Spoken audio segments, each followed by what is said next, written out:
So I'd like now to talk about the Woodland Creation Planning Grant, which is essentially about getting the right tree in the right place for the right reasons.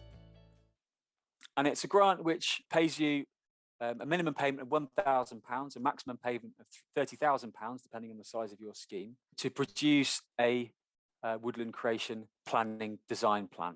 And that can be done by yourself, or it could be done through an agent. So the money's there to help you procure that service from somebody if you don't want to do or have the ability to do that yourself.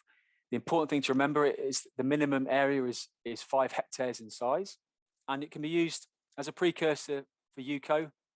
And it's there, as I say, to collect and analyse data, to consult and check the design for your woodland is fit for purpose.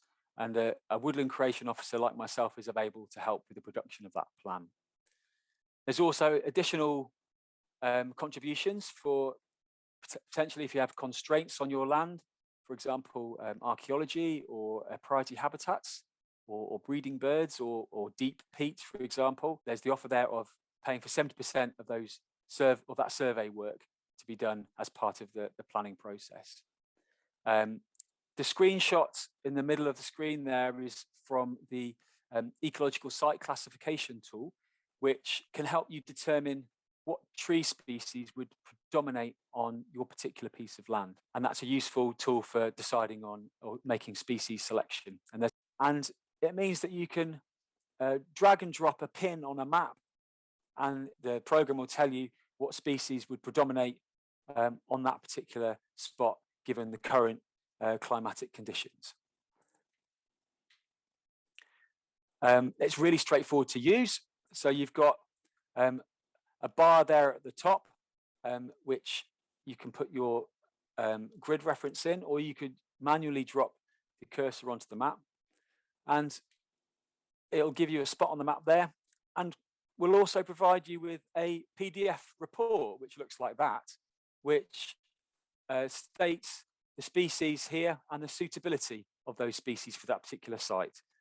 And here, in this example, the green dot means the species is very suitable for that particular site at that particular location. The suitability is made up of a number of other columns here, but the important one to look at is that one on the far left, which is the suitability, overall suitability of that particular species on that particular piece of land.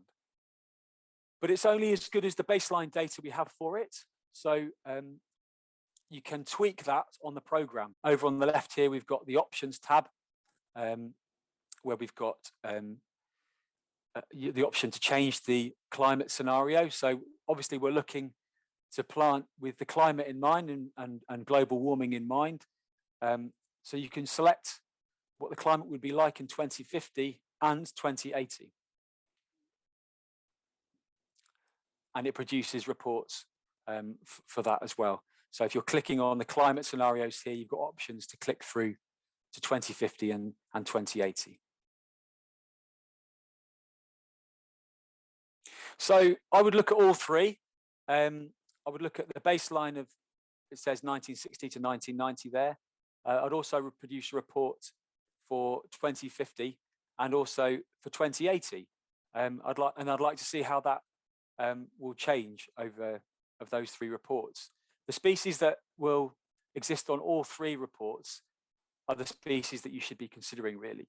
But it's only as good, as I say, as the baseline data it has for it. So if the soil type is wrong, or the soil moisture content is wrong, or the drainage options are wrong, then it can produce data which is kind of inaccurate. So it's important you check that on the program before you kind of produce your report. This is there for you to kind of gain an interest, I suppose, in species and resilience as a concept when planting trees.